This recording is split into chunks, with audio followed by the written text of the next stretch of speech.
When I say be kind to one another, I mean be kind to everyone. Just be kind. But the act of being kind also has great benefits. Try to do something kind this week. The Ellen DeGeneres Show went off the air after 19 seasons in May 2022, mired in controversy, including allegations of racism and sexual misconduct.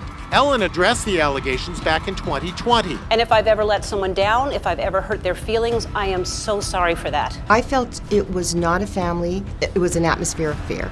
Today, I am announcing that next season, season 19, is going to be my last season. Avant les polémiques, avant les témoignages gênants, avant que son image parte complètement en vrille, Ellen DeGeneres, c'était surtout une humoriste.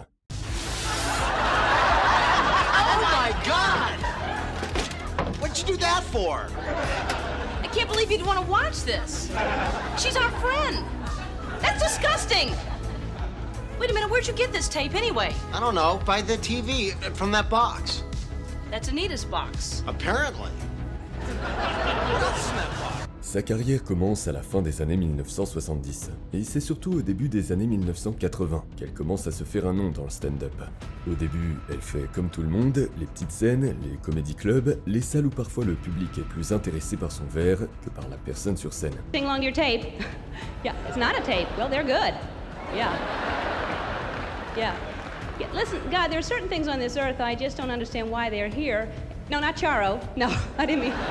No. I was thinking more insects. No, bees are great. Mais Ellen, elle a un truc. Son humour est sarcastique, mais pas trop agressif. Elle se moque des petites absurdités du quotidien, elle raconte des trucs simples et surtout, elle donne l'impression d'être accessible. Petit à petit, elle commence à se faire connaître.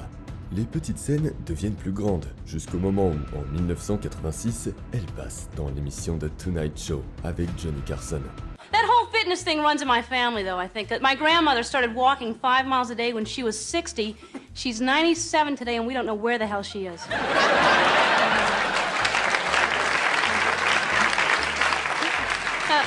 I'm kidding. We know where she is. She's in prison. But, I'm kidding again, you know. I kid a lot because I'm a comedian. Johnny Carson, à cette époque, c'est un peu le boss du stand-up américain. Si Carson t'aime bien, soudainement, tout Hollywood commence à s'intéresser à toi. Elle réussit donc son passage. Carson l'invite même à venir s'asseoir à côté de lui après son sketch, ce qui est énorme à l'époque. Et là, sa carrière commence vraiment à décoller. Quelques années plus tard, en 1994, elle obtient sa propre sitcom, Ellen. Et la série fonctionne. What do you think? Should I smile or not smile? Let me see you smile. Yeah, you've seen my smile before. I need to see it again.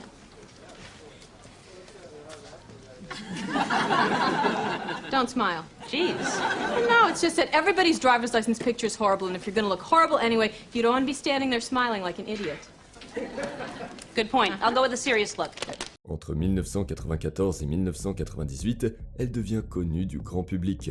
Elle gagne des prix et elle s'installe tranquillement comme l'un des grands visages de la comédie américaine. I was in the back and I went to the kitchen to get some lemonade. And in the kitchen was my dad, my mom, all my brothers and sisters just standing there staring at me, about to start laughing. I was like, what? I was 7, I didn't know. And my dad said, Ellen, honey, you were adopted and we've never liked you, so we've sold you to a tribe of Iroquois Indians. They'll be here to pick you up in about an hour. We're gonna go to a movie. Bye-bye, good luck. En gros, jusque-là, tout va bien, même très bien.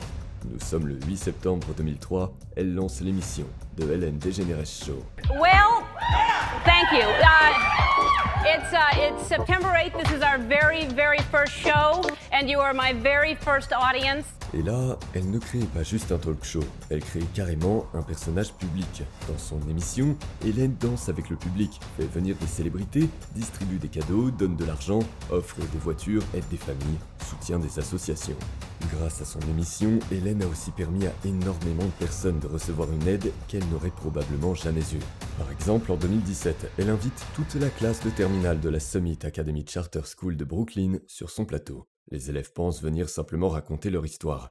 Et là, énorme surprise, Ellen leur annonce que chacun d'entre eux recevra une bourse couvrant 4 années d'études dans une université publique de l'État de New York.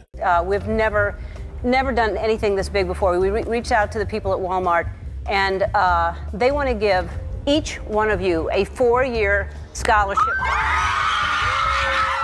Au total, le cadeau représente environ 1,6 million de dollars. Évidemment, ce n'est pas Ellen qui sort un chèque de 1,6 million de sa poche. Comme souvent dans son émission, le financement vient d'un partenaire, Walmart.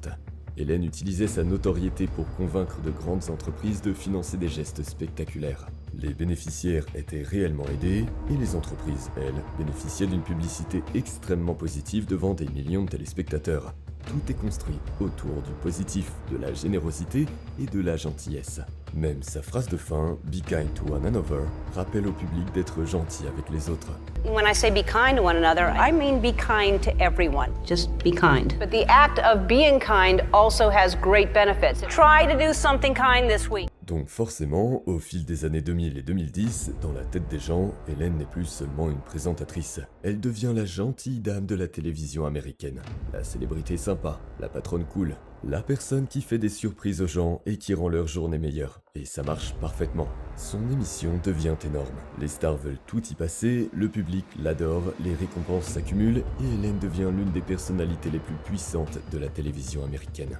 À ce stade, après plus d'une quinzaine d'années à l'antenne, son image est presque parfaite.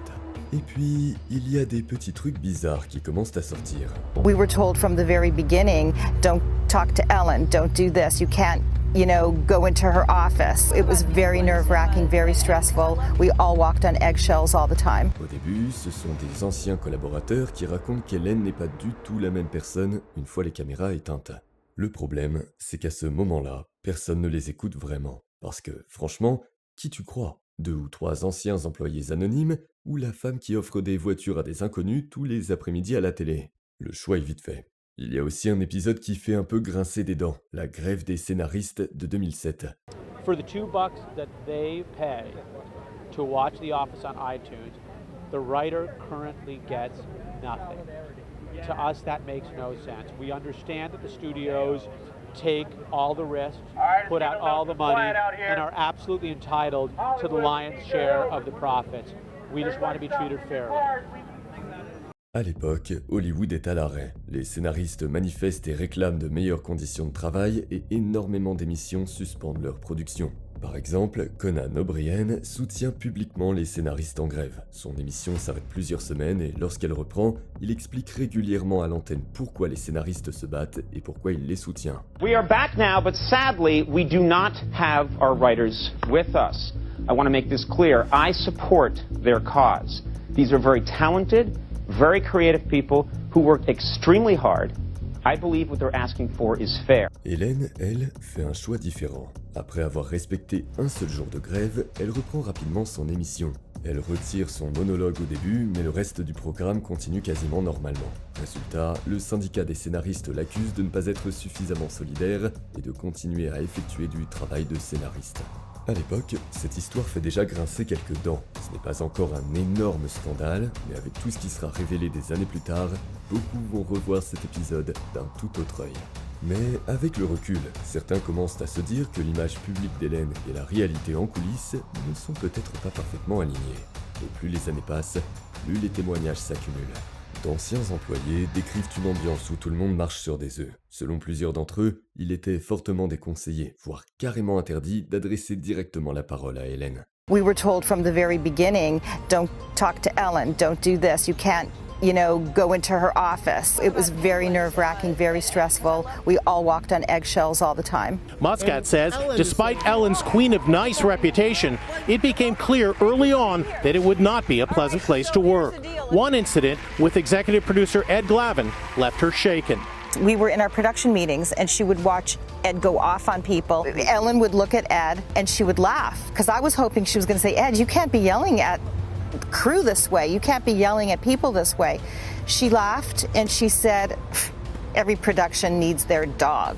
Meaning Ed is her dog. Like her attack dog. Her attack dog. So therefore she doesn't need to do that. Imagine l'ambiance.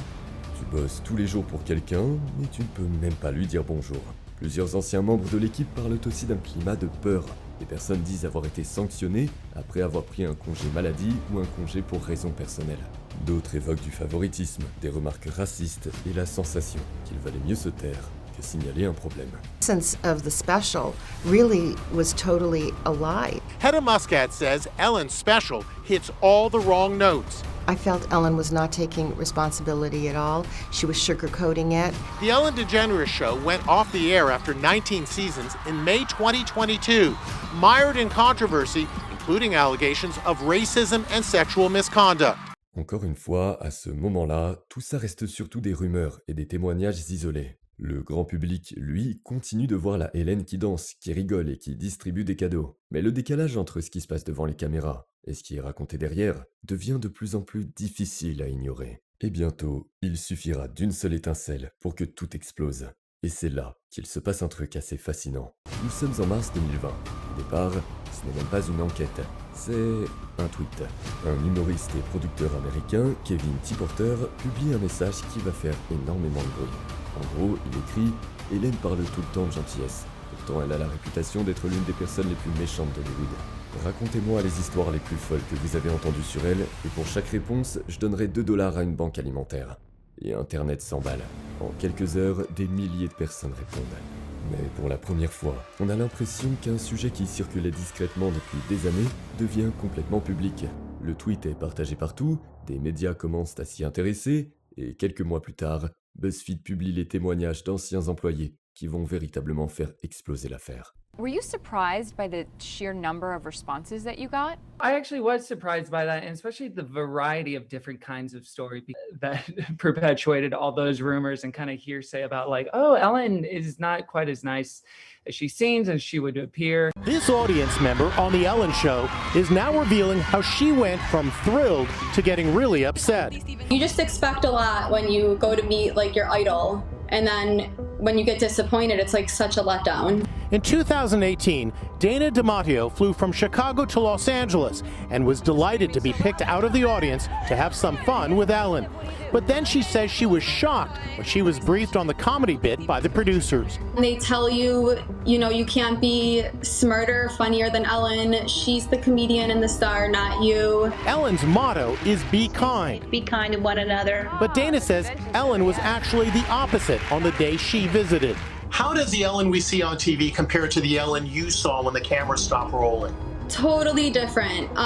She would only speak to the audience when the cameras were rolling. As soon as they turned the cameras off, she would not even acknowledge the audience. She would just sit on the couch, basically. Avec le recul, beaucoup considèrent ce tweet comme le moment où les rumeurs sur Hélène sont sorties des coulisses d'Hollywood pour arriver sous les yeux du grand public.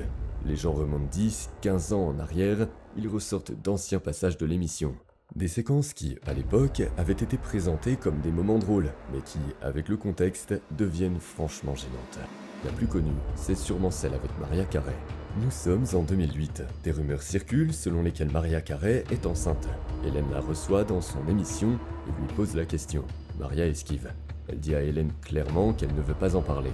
Sauf qu'Hélène insiste. The other thing is that people are saying that you're pregnant. There's rumors. Don't discuss that. All right. Well, you don't have to. No, answer. that's okay. No, honestly, you don't how do have to I- answer me. Let's just toast with champagne and decide. But they've been saying that since we. Elle fait apporter une coupe de champagne et lui dit en gros « Allez, si t'es pas enceinte, bois un verre !» Maria rigole, mais tu sens qu'elle est mal à l'aise. Elle essaie de s'en sortir, elle répète même « Je n'arrive pas à croire que tu me fasses ça. » People are saying that you're pregnant. There's rumors. Don't discuss that.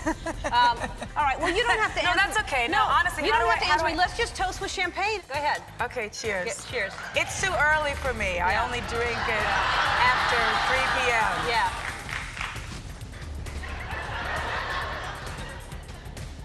You're pregnant. You're pregnant. No, you I are didn't say pregnant. that. No. My mother would be at home, like, Yeah. on the No. computer, like, what are you talking about? Well, No, we will let you know when we're gonna have a No, family. you won't. Maria est dans une situation inconfortable et Hélène lui donne de l'alcool à boire car elle sait qu'une femme enceinte ne peut pas boire d'alcool. Mais finalement, elle ne va pas boire. Des années plus tard, elle expliquera qu'elle s'était sentie extrêmement mal à l'aise pendant cette interview.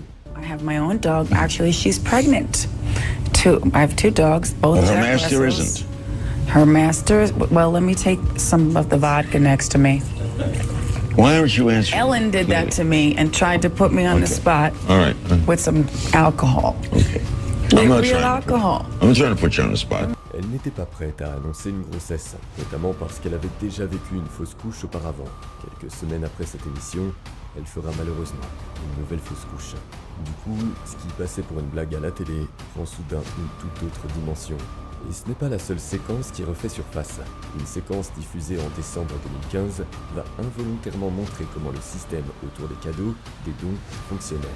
Hélène discute avec une étudiante qui explique avoir du mal à payer ses études. Hélène commence alors à annoncer que Shutterfly va l'aider avec $10 000. Mais soudain, un membre de l'équipe arrive et lui murmure quelque chose à l'oreille. Hélène s'arrête. Wow, that's a lot of college. It's a lot. Yeah, how much is tuition? It's like more than $50,000 right now. I get a little bit of financial aid, but Yeah. but it's a lot. Yeah, it's a Well, lot. it's a lot. Yeah. And your story is very sweet. And so I talked to my friends at Shutterfly. They want to help pay for. I'm sorry. What does that mean? I just okay. So this is awkward, but we're going to give you a computer. Great. I mean, I have it. We have the computer. I have a computer, but Okay, but it's a nice computer. Apparemment, ce n'était pas le cadeau prévu. Elle annonce finalement à l'étudiante qu'elle va recevoir un ordinateur. Petit problème, la jeune femme lui répond qu'elle en a déjà un. Et là, gros moment de flottement. La scène est gênante, mais surtout révélatrice, parce qu'en quelques secondes, on comprend que ces cadeaux présentés comme des élans de générosité spontanée étaient en réalité préparés, budgétés et négociés avec des sponsors. Et ce à quoi certaines personnes s'attendaient, c'est qu'Hélène aurait très bien pu dire « Bon, il y a eu une erreur, mais je vais quand même vous aider personnellement ». Elle ne le fait pas. Et cela rappelle une chose importante, dans une émission de télévision, même la générosité peut faire partie du spectacle.